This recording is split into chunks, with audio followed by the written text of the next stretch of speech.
কি হৈছে জানো যে গাটো ভালেই নোহোৱা হ'ল, সিটোৰ পিছত সিটো হৈ থাকিব ধৰিছে। 3-4 দিন হৈ গ'ল জ্বৰ মাথা বিষ ভালেই নোহোৱা হৈ গৈছিলে। মাথা বিষ কিবা ভাইৰাছে আহিছে যদি ঠিক নাই, কাৰণ ইমান দিন হ'ল টেবলেট খাই আছোঁ, ভাল পোৱা নাই। আৰু জ্বৰ মাথা বিষ দিনটো আৰু ভালেই থাকে, ৰাতি হ'লে জ্বৰ মাথা বিষ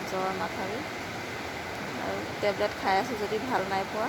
বেজি ল'লে হয় চাগে ভাল হ'ব চাগে, বেজি লোৱা নাই। কাৰণ সঁচা কথা ক'বলৈ গ'লে কি, বেজি ল'বলৈ ভয়ে লাগে, কাৰণ বহুত বেজি ল'লোঁ। বেটাৰ সময়ত, বেটীৰ সময়ত, দেহা দুটাৰ সময়ত, যেতিয়া মোৰ দুইটাৰ সময়তে চিজাৰিং হৈছে তেতিয়া বহুত বেজি ল'লোঁ, বহুত বেছি বেজি ল'লোঁ। সেই তেতিয়াৰ পৰা এতিয়ালৈকে মানে বেজি ল'বলৈ মোৰ ভয়ে লগা হ'ল, বেজি নলওঁৱে। আৰু এতিয়া চাগে বেজি ল'লেহে ভাল হ'ব। জ্বৰ আৰু মাথা বিষৰ টেবলেট খালোঁ, ভাল নাই পোৱা। আৰু ভাবিছিলোঁ মাথাটো ইমান গধুৰ হৈ আছে, বিষ হৈ আছে, কিজানি মূৰটো ধুই দিম আজি ভাল লাগি যাব। আজি ধুই দিলোঁ মূৰটো ধুই দিয়াৰ পিছত মানে এতিয়া দিনতো মোৰ এতিয়া জ্বৰ উঠি আহিছে। কি হ'ব ঠিক নাই ৰাতিৰ কাৰণেলৈকে। মানুহজনো নাই, মানুহজনক ফোন কৰি কৈছোঁ মোৰ জ্বৰ উঠি আছে আৰু মাথাটো ইমান বিষাই আছে। হয়তো তেওঁ আজি আহিবও পাৰে, আজি শনিবাৰ। কিবা ভাইৰাছে আহিছে যদি ঠিক নাই। আমাৰ সোণ বেটাহঁতৰ স্কুলতো কিবা চকু বেমাৰ, এতিয়া চকু চবৰে একদম এটা এনেকুৱা ভাইৰাছ আহিছে যে চকুবোৰ ৰঙা হৈ গৈছে। বেটাহঁতৰ স্কুলত চবেই চশমা পিন্ধি আহে, বেটাও চশমা পিন্ধি যায়। চশমা এযোৰ আনি দিবলৈ ক'লে চশমা এযোৰ আনি দিলোঁ, চশমা পিন্ধি যায়। কি ভাইৰাছ আহিছে ঠিক নাই। এতিয়া আমাৰ গাঁৱৰ প্ৰতি ঘৰৰ মানুহৰ ঘৰতে জ্বৰ মাথা বিষ। মই কথাও পাতিব নোৱাৰিছোঁ, মানে এনেকুৱা লাগিছে মানে জ্বৰ আৰু মানে হেঁচা মাৰি আহিছে জ্বৰটো ধৰি, এনেকুৱা লাগিছে।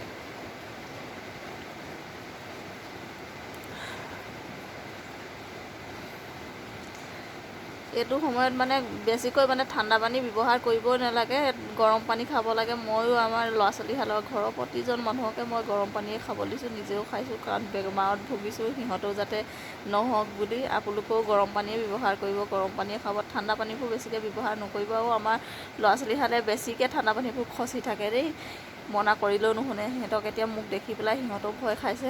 মোৰ এই 3-4 দিন হ'ল মই জ্বৰ হৈ থকা দেখি পেলাই সিহঁতেও এতিয়া ঠাণ্ডা পানী ইমান খচি থকা নাই, নহ'লে বহুত ঠাণ্ডা পানী খচি থাকে। আৰু আপোনালোকেও গৰম পানীয়ে খাব, গৰম পানী ব্যৱহাৰ কৰক, কাৰণ এইটো ছিজনেই হয় নেকি নাজানো, কিবা এটা ভাইৰাছ হৈছে কিয় জানো ইমান মানুহৰ বেছি জ্বৰ মাথা বিষ হৈ আছে। আৰু মাথাটো এনেকুৱা ধৰণে বিষাইছে, মানে গোটেই সম্পূৰ্ণ মাথাটো বিষালে কিবা এটা বেছি ভাল লাগে বাৰু, সেইটো সহ্য কৰোঁ। মাথাটো এক চাইড বিষাইছে মোৰ, এই বাওঁ চাইডৰ এইটো চাইডটো বিষাই আছে মাথাটো, মানে কিবা এইডোখৰ এই চাইডটো বিষাই আছে একদম পূৰা। মাথাটো বহুত গধুৰ নিচিনাকৈ, কিবা মই মাথাৰ ওপৰত তুলি থৈছোঁ যেনিবা তেনেকুৱা নিচিনা গধুৰ ভাৱ হৈ আছে।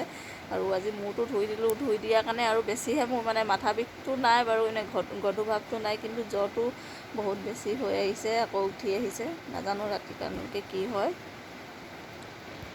কিনো ভাইৰাছ আহিছে।